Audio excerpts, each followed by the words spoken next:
Okay, we'll go ahead and get started. So I'm David with Menlo Dental Transitions. I'm our Vice President of National Practice Sales. I come from a lending and accounting background and found my way into the transition space.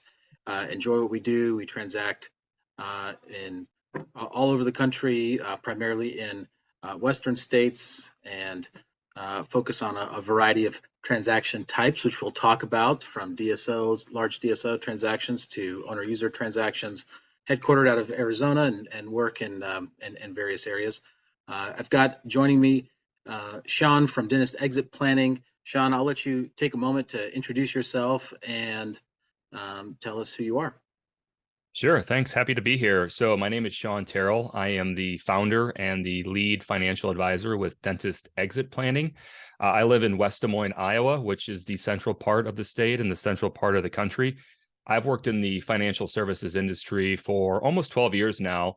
And about a year and a half ago, I decided to launch my own independent company that would be focused solely on servicing dentists and the financial planning needs of dentists as they prepare and eventually transition from practicing clinical to whatever life looks like after that. I work remotely with most of the dentists that I work with, and work with dentists all over the country, although I do, just because I'm based in Iowa and kind of got my start in the dental market here, do have a lot of relationships with dentists in Iowa.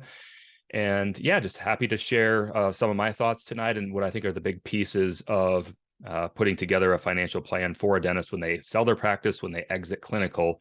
I don't know anything about selling a practice. I'm sort of the guy that says, okay, David takes care of selling the practice, and I kind of help people what to do with the practice money, and then some of the other pieces that are involved. So yeah, I'm happy to get started.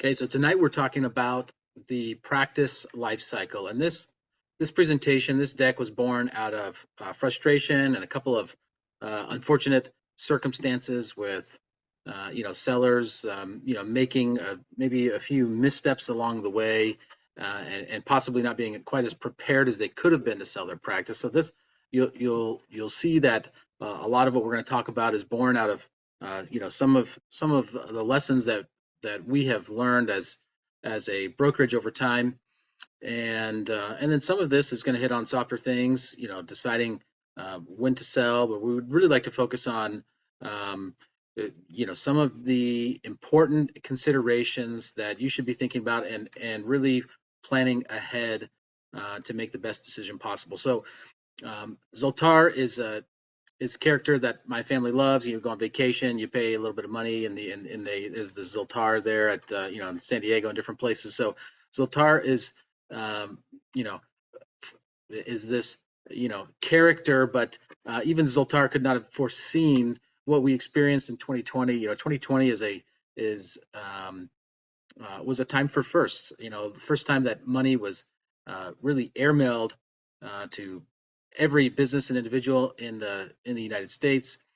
We had industry shutdown that was just unprecedented, and lots of folks retiring. Just huge changes that caused disruption for a lot of people, and and dentists in particular, that were just extremely hard to foresee. And now when we look at it, that was a time for panic, a time of um, of figuring out what to do with payroll and PPP and all these things. And now it looks like a blip on financials. So the staffing environment got a lot tougher. That's still with us today. Increased costs, inflation.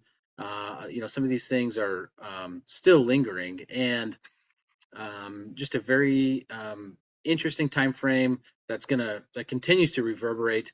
Um, as we talk about this, kind of the theme is let's reduce some risk, let's plan ahead, and when the time is right, let's take some action, not knowing exactly what the future holds. And part of that is being prepared from a financial planning standpoint. And I will pass it to Shawn here to discuss um, a few considerations from his standpoint of financial planning, because in my view, this is really the first step in in that retirement planning sale process. If you don't have enough money to retire, it's hard to talk about a practice sale unless we're forced to. And so I'll pass it to Shawn to discuss some of these considerations.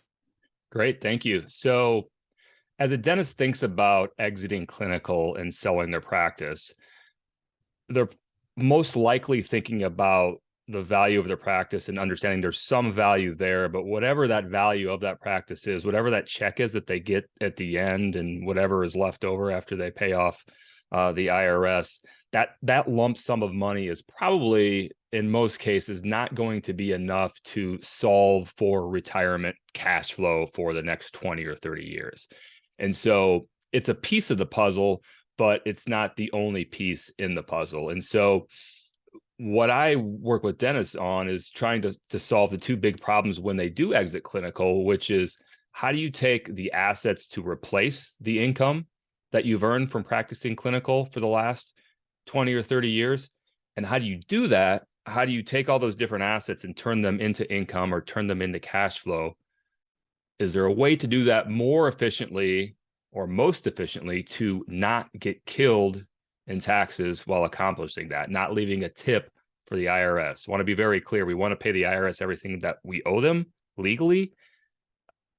We don't want to pay them any more than we absolutely have to. We want to be as efficient as possible as we think about where to understand the rules and how to play the game that's been presented to us with the IRS. So sort of with that as a backdrop and a high level, David, maybe if you could advance to the next slide. I think the first thing that a dentist needs to think about for themselves is, as you start thinking about selling your practice, you start thinking about exiting clinical, I think it's really important to do what I would call at a high level, just a little bit of life planning first, or really sitting down with a notepad, with a cup of tea, a cup of coffee, whatever your favorite drink is, and just spending a little bit of time thinking about what you're solving for the next 20 or 30 years. What do you want life to look like? What do you want retirement to look like?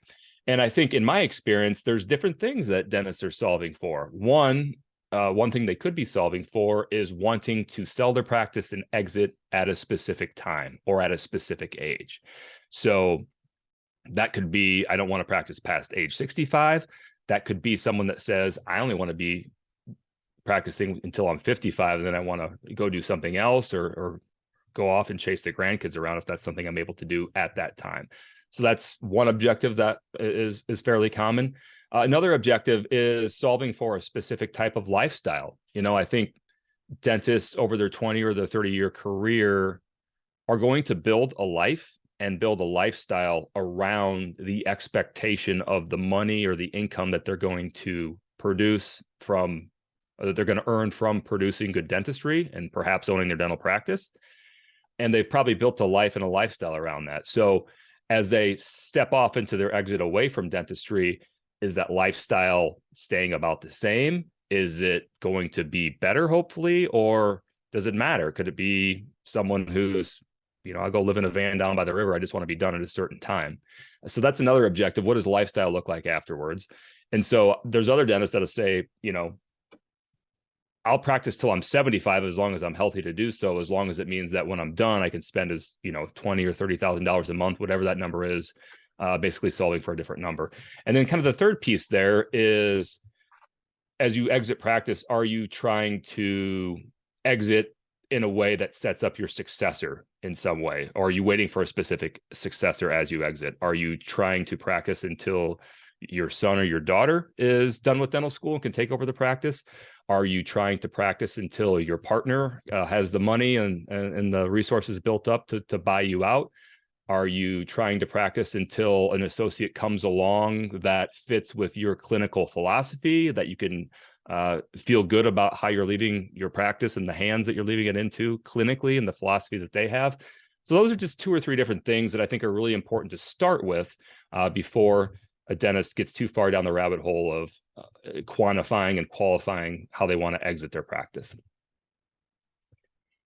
So I mentioned when I first started speaking that there's 2 objectives that we work with people. One is first figuring out how to generate income from your other assets outside of practicing clinical dentistry.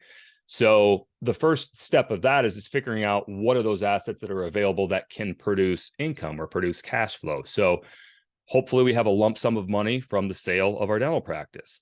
Hopefully, we've been saving in a profit sharing plan or a 401k with that dental practice for a period of time and have an asset there.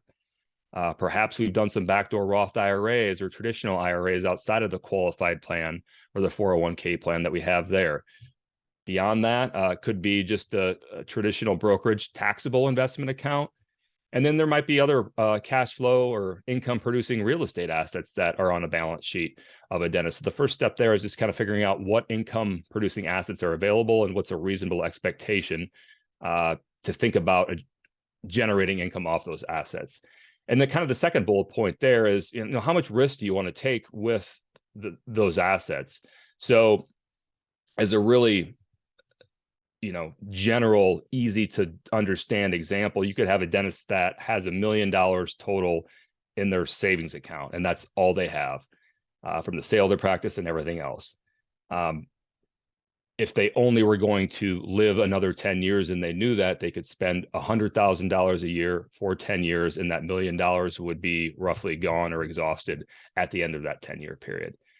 We know that's not a likely scenario. So, with the assets that we have as we exit clinical, ideally we're continuing to stay invested and put those to work so they're not just being completely eroded while we're spending down those balances living in retirement. So a big piece there is think about how much risk someone wants to take with those assets as they're generating income off them in retirement. And then kind of, I touched on it already, but how much income can each asset produce in retirement? What's realistic there? Is it 5%? Is it 10%? Something in between, something more than that, depending on what it is. Those are the things to kind of get your head wrapped around a little bit as you start to think about exiting your practice. And then the second big piece, so we want to generate income off of our other assets, but we also want to do so in a way that is most efficient from a tax perspective. And so in my experience, most dentists are thinking about their taxes on an annual basis. And in doing so, they're thinking about how to make their tax bill for each tax year at the end of the year or the following year when taxes are getting done as low as possible for that given year. So deferring as much money as possible, looking for other deductions or buying equipment or whatever it is to make that total bill as low as possible. I think that's the wrong way to think about it. I work really hard, and the dentists that I work with, I teach them the difference between an annual tax bill and their lifetime tax bill. Taxes will be the biggest expense, most likely, in most cases, for a dentist in retirement. It's probably going to be a total bill of in the 7 figures. And so my objective is to look for ways that we can pay the least amount of taxes over the rest of someone's lifetime in total, even if that means someone pays a little bit more in taxes in any given year. And some of the places that you can sand off the rough edges of that lifetime tax bill are doing things like Roth IRA conversions, timing out and having a strategy behind when you start taking Social Security. And then the third piece is figuring out a way to maximize the capital gains rate, which is a lower tax rate than the income tax rate in a lot of instances. And so as one example, when someone converts a traditional IRA that is untaxed money to a Roth IRA, which will never be taxed again, that is increasing their taxable income for that given year. So in that scenario, they're going to pay more in taxes for 2022 or 2023 than they otherwise would have. But the objective there is if it makes sense to do it, that's going to reduce the total amount of money that they would pay over their lifetime to the IRS. That's just one example of how to think about lifetime tax bill versus annual tax bill. And again, if you could just sand off the rough edges or look for little ways over a long period of time to try to save hundreds or thousands of dollars a year on taxes over the course of a 20 or a 30-year retirement, that total number of taxes saved can be well into the 6 figures if done correctly and with some strategy behind it over a long period of time. So I always like to tell people that I work with that they probably could figure some of this out on their own if they wanted to. Like there's a difference between a lot of people might try to go it alone in terms of figuring out all these different pieces about how to generate income and understand uh, how to be as tax efficient as possible without hiring a guide for that journey or a professional to help them. Like if you have enough money, a big enough pool of money, and your spending is relatively low or modest in retirement, it's possible that you could do retirement exactly by yourself, and it might work out fine. The thing that I point out to people is it's usually not as efficient to do it that way, meaning you're probably not going to save as much in taxes as you possibly could have if you're trying to do it on your own and you don't understand the little nuances of these little tax strategies that we've sort of hit on. I always compare it to taking a trip across the country, a long road trip. You know, if you did that 30 or 40 years ago, you could probably, if you had a general sense of direction, drive from where I live in Iowa to Dallas, Texas, without any maps or without any guidance along the way. But it might take a little bit longer when you don't have a map and you don't have any directions than it would today. And you know, you might get lost. There might be detours along the way that you don't know about. You're not sure where to stop for gas because you don't know where the gas stations are. There might be accidents along the way. Compare that to taking a trip, you know, hundreds or thousands of miles across the country today. Now we have Google Maps that will tell you when the next best place to eat is or when the next gas station is. So you don't know if you need to stop at this exit or the next exit. It tells you about traffic delays or accidents so you can avoid and be as efficient as possible along your journey. And there's a lot at stake. You know, this is, as a dentist, you're stepping off into retirement or away from clinical. You're just going to do that one time in your life. And what's at stake is your financial future, everything you've worked and built for up until that point. So you only get one shot to get it right. So it's important that you get it right the first time. And you know, I think a lot of the tax savings that we talk about can go a long way into offsetting some of the cost of working with a professional. So that's sort of my 2 cents on how to think about combining personal financial planning alongside of everything that goes into figuring out how and when you're going to sell your dental practice. Thanks, Shawn. So this is a topic that's near and dear as well, because in our business, we're up against the do-it-yourself versus hire a professional. In my experience, especially in your arena, hiring a professional goes a long way, and just things that you don't know. If you as a financial expert are spending every day doing this, it's hard to, it's a lot of experience that you're gaining, and as I said at the beginning, much of this presentation was born out of frustration, people either waiting too long or to sell, or maybe not being prepared and having too much risk kind of concentrated in one area. So when we talk about deciding when to sell, this is the one thing that I'm not going to answer for you entirely. It's a big decision. It's a financial decision. It's emotional. It's a family decision.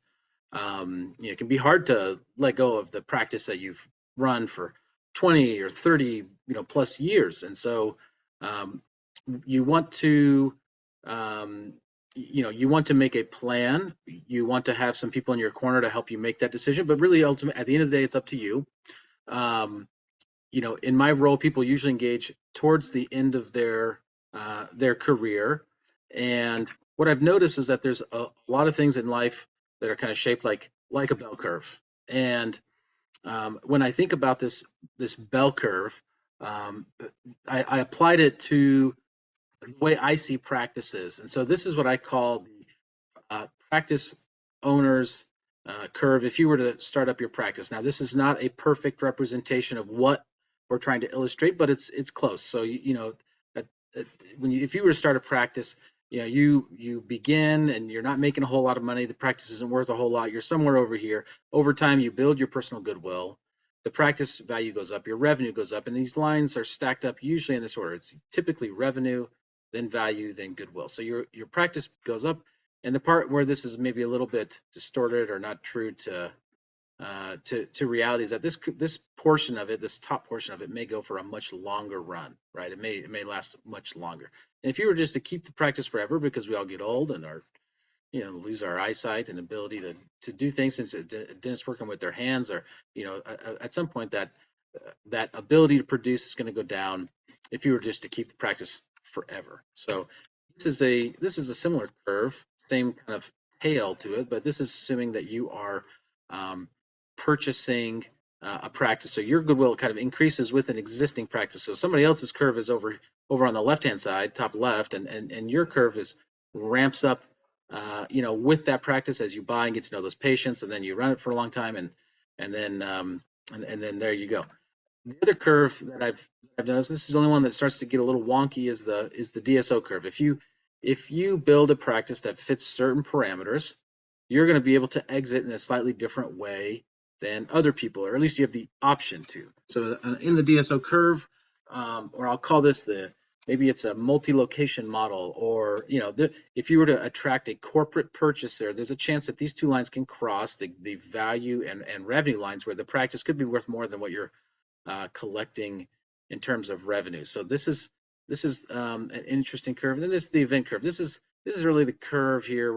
We'll call it that had me make this, right. So we've had multiple instances in the last year, really, where people have had either a heart attack or different issues. They're not really ready to sell, but their practice value is impacted by an event in their life, whether it could be a divorce, it could be health related, something unforeseen, and if that happens to you, the value of the practice can be affected pretty dramatically.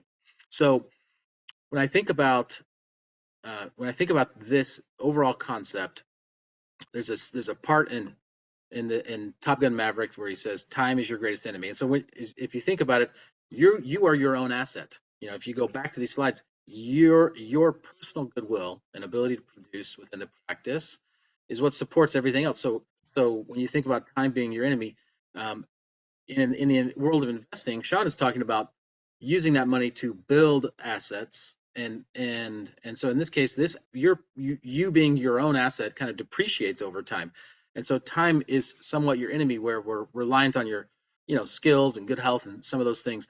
And so the idea is that if you have a significant amount of your wealth concentrated in one area, we want to have a conversation about that. If most of your wealth is concentrated within the practice, then we need to have a discussion with folks like Shawn or myself. Even though I'm not the financial advisor, at least from the practice standpoint, we can help advise.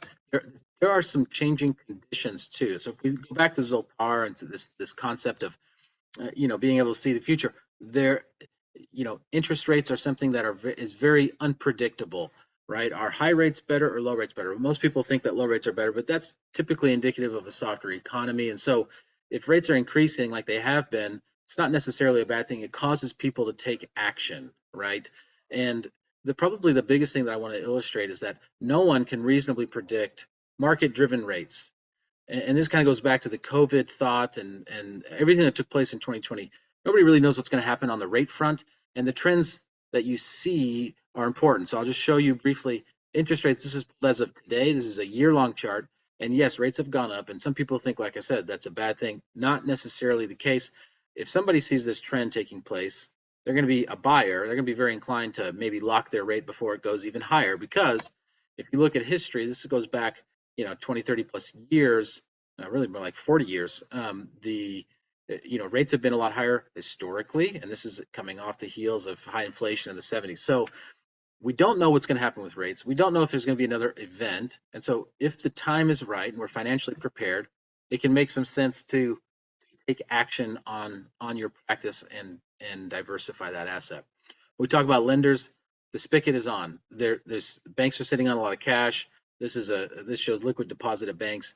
These numbers are absolutely massive. If you look at some of these charts, the chart's in billions of dollars, right? So this is just absolutely massive deposits still being held at banks. Banks are sitting on a lot of cash, and dental specific lenders are willing to lend. So there's an environment right now. The environment is still very strong for owner users. There's still liquidity.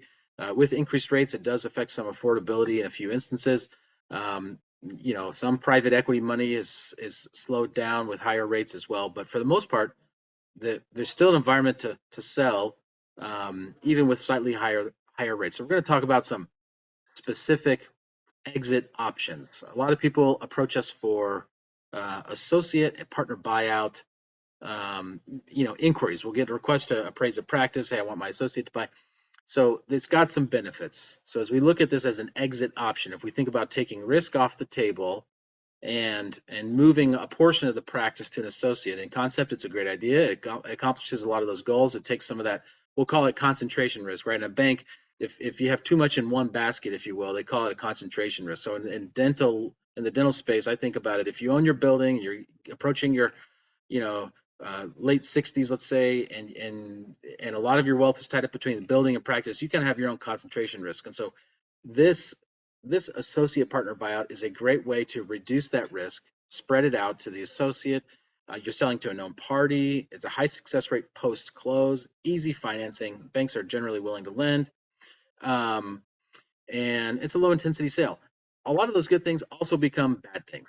Lower closure rate. It's a very ambiguous process. It's a very, a lot of times we call it an ambiguity ship. Associates are frustrated because it takes a lot longer. Associates also have a little more leverage in terms of negotiating because they've helped build that practice. They may want something for what they've contributed to the practice. There's financing surprises, and I mean, people vet out the associate that's buying in, early on, and they could have something on their credit that can derail a deal. I've had that. I've experienced that as a lender previously. It's a long sales process, and the biggest complaint that I get from docs that want to sell to their associate is they left all of a sudden for another opportunity, or they found an opportunity, they found a practice that they could buy. So the surprise departure is a big issue. If you're thinking about going down this road, reach out. Maybe we can share some of these tips to help you.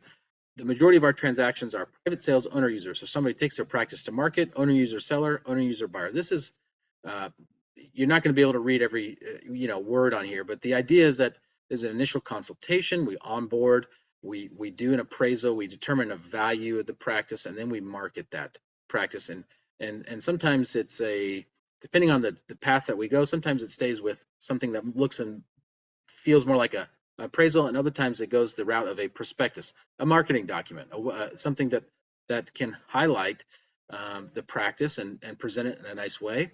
And then we solicit buyers. We get an offer. They do their due diligence. Each one of these steps is a pretty significant milestone, but this is just a graphic to show us, what this process looks like, and depending on how well you've set yourself up from a practice standpoint, how marketable your practice is, can go very quickly, or it can take a long time. Sometimes it takes a while to get through all these steps. If you have clean books, it makes the onboarding process a lot easier.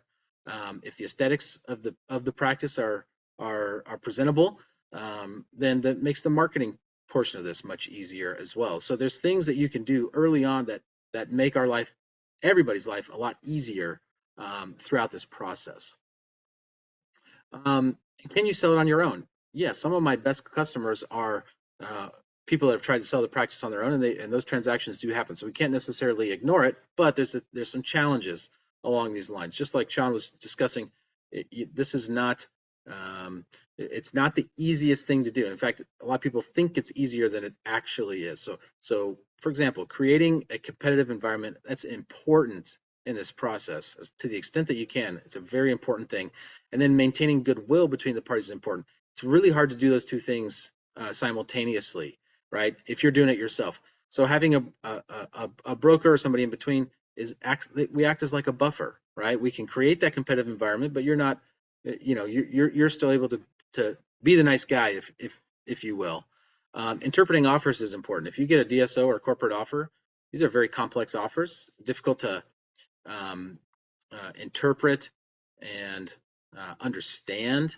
And so this is something where you need some, it's extremely helpful to have somebody help you interpret the offer.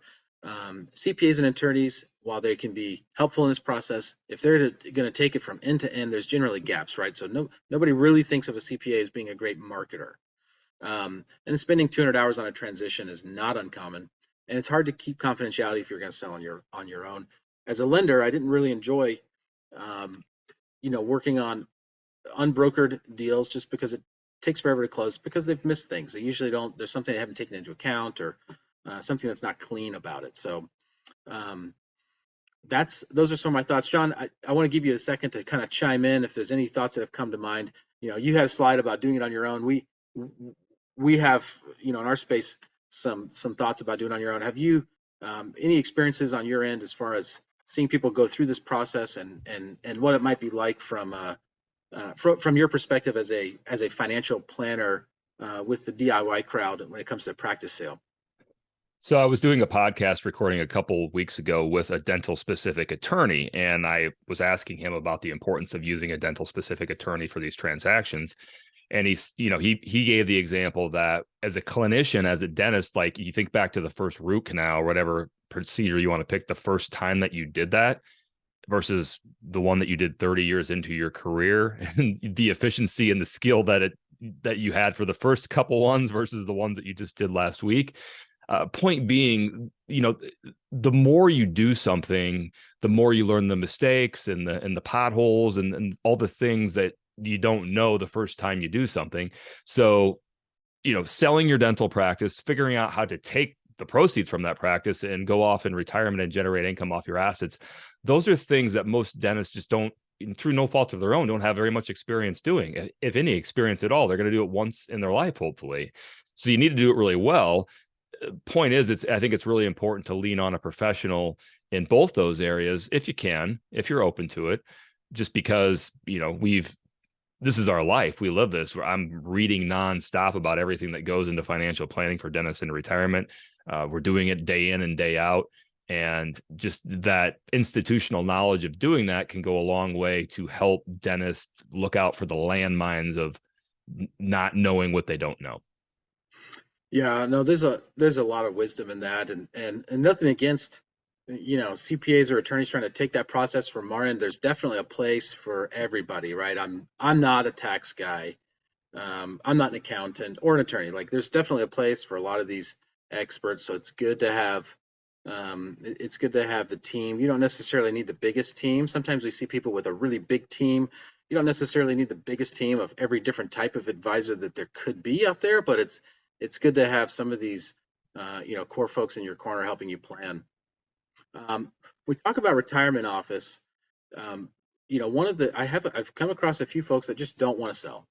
They really like what they do, and they just want to stay in their practice, and that's fine. I think if that's the case, then come to us, come to me, come to Shawn, and have a discussion about what that looks like. There is some risk here, and it's tricky figuring out a lease. For example, if you're in your 70s and you just want to practice we'll call it as a hobby, making some money, but really not, super serious at that point. If that's the case, it's hard to sign a long-term lease, and then you run the risk of, well, what if the landlord kicks you out? And having a place, having a home to practice, if that's what you want to do long-term, can be an issue. Maybe you own your building. Just be aware that a lot of people, even though they want to practice for a long time, well past what we'll call typical retirement age, they still want to sell their practice at some point. It's a much harder to sell down at the lower end of this curve on the right side, lower kind of quadrant there. It's a tricky thing to pull off, and there are some benefits. You're going to have cash flow for a longer period of time, but you don't have that liquidity event. And Shawn, I wanted to ask you about this from your standpoint. Retirement office. How much do you see this, and how tricky is this to pull off from your perspective, from a financial cash flow management standpoint? I go back to the conversation that we had a couple of days ago, David. I think it's appropriate to share it with everyone that's listening with Janet and everyone that's listening on the recording. I think we were talking about this slide, and I said, well, if a dentist doesn't really care whether or not their practice is worth anything or not, or how much it's worth technically. Is that okay if they have other resources outside of that and they're happy to practice as long as they're healthy? And you raised a really interesting point, and you said that, if they need to sell it at all, that, they need to do it with like a little bit of leverage, because the longer they go, the harder it is going to be to sell. The longer that they go, that they're kind of doing it part-time or taking their foot off the gas, that's just going to be a harder transaction, let alone how much the value is going to decrease doing it that way.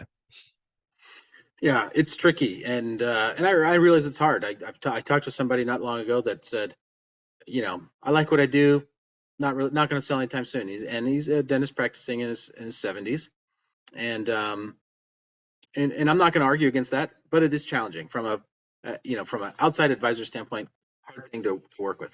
Okay, so another exit option is a DSO sale. Um, this is a great way to take some risk off the table, but keep some cash flow. So you're going to get a lump sum, and you're also going to keep cash flow coming in because you're working in some cases, you'll keep distributions or dividends or you'll get something for a portion of the practice that you might keep depending on the type of offer that you get. So you'll get a higher valuation. You're going to get a multiple based on EBITDA. So you've got to have a slightly larger practice for it to be appealing. By the way, calculating EBITDA, every group looks at it differently.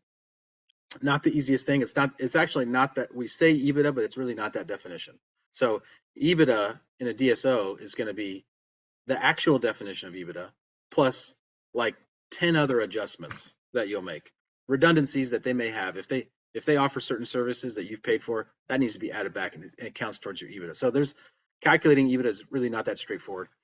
So in most cases, like I said, pay cash at close, various forms of holdback or upside in the future. And you need at least, in a lot of cases, majority of cases, a 3+ year commitment. And there's a strict purchase criteria in most corporate offers. They're very complex. These are, there's a few other considerations, right? Those are some of the considerations. The, the I would say the benefits is that you're going to have less regulatory pressure. They usually take on some of the regulatory burden. There's less control. So the control freaks out there are going to struggle with letting go of some of the control within the office. But the flip side is that you have more support, right? So you have less regulatory pressure, but you need more HR and staffing support, marketing support, accounting support, those things. So this is a great way to take chips off the table and keep an income. And also, if you own your building, set up a nice lease where you have some good lease income for years down the road. So as we talk about taking risk off, some people don't like the big bad DSO, and not all of them are great. But if you find somebody that you like working with, then it's worth talking about.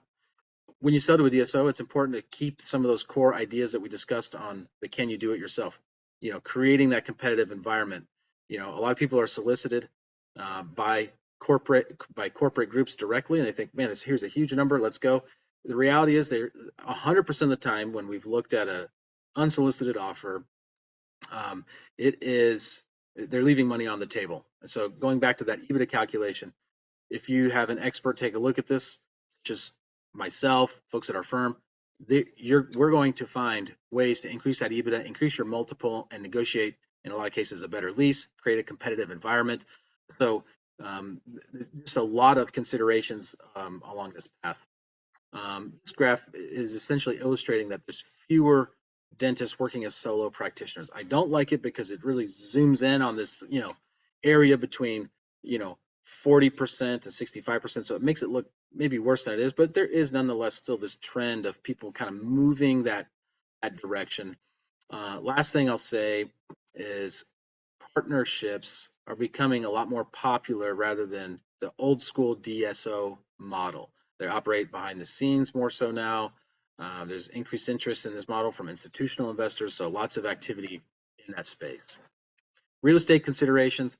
I mean, this is an area where there are so many sticking points along the way.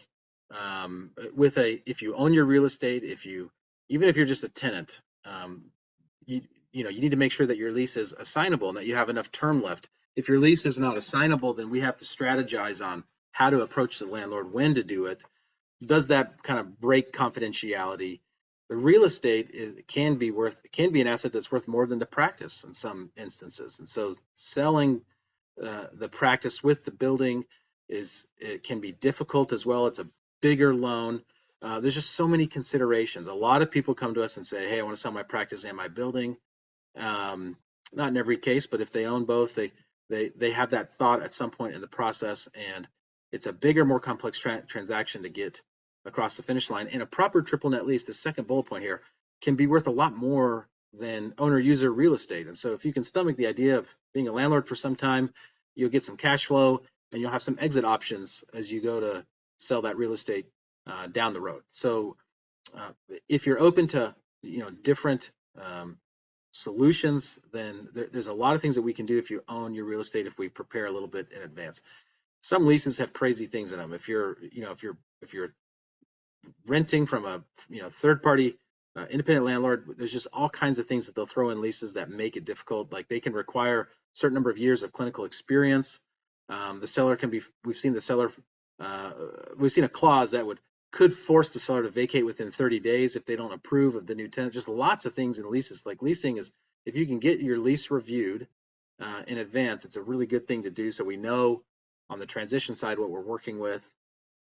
Just really important things here. I'm not per se a real estate guru. There's people that really focus on that even within our firm, but there are it's good to hire an expert to have your lease reviewed and make sure we're in good shape years in advance. Preparing for sale. So we want to talk to you early. If you're not even close or ready to sell at all, we still want to have a conversation. 3, 5, even 10 years out, that's fine. We want to sit down with you and set up a plan. It helps if you don't coast. So as we talked about the kind of the tail end of those curves that we were discussing earlier. If the practice starts to decline in revenue and starts to decline in value, it's harder to sell in that kind of situation. It's much easier to sell just from a transaction standpoint when you're on top and things are going well. So I encourage you, if you're close to selling, don't incur more debt, especially for equipment. If you've never used a CEREC in your office and you think that may, increase the value, it doesn't, right? It may have an impact. It's just not as much as what you're going to get out of it if you're selling within a short time frame. Clean up discretionary expenses. There's a lot of people that expense things that are, that are hard to separate. So we can say it's an add back or it's a discretionary item. We don't always get credit from the bank or the buyer on some of those things because it's pretty hard to separate in a few instances. Also, reporting all of your collections. If you're taking home some cash, that's, some people do that. That's okay. Mostly because I'm not the IRS. If that's what you do, that's your business. But you can't get credit for that from the sales standpoint. So if you've been taking home some cash, better to report those collections, and then you get credit for it on the sales side. Conversions to digital make a lot of sense. That's a lower cost activity. A lot of buyers don't want to deal with that. It's something you can do. Light makeovers, paint, and simple improvements. Those are great. Cleaning up patient credits and AR. These are a lot of things. There's so many things that you can do. Stabilizing staff, removing key man branding from your practice, renegotiating. There's a lot of things that we can do in advance, and that's where we encourage you to visit with us.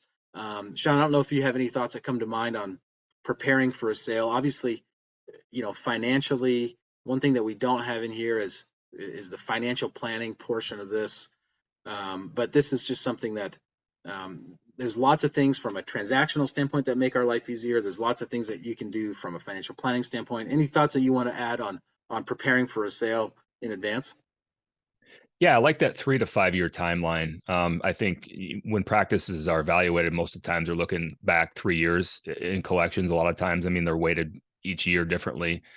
I always tell people 4 years out, just because that's longer than 3, and the more runway you have, the better from my perspective. But when you ask a dentist or any business owner how soon they want to retire, the most common answer given is 5 years. And if you ask them 5 years later, their answer is usually not always, but a lot of times still 5 years. But something that's really important in one of the first steps that you guys do in the sale of a practice is getting it evaluated.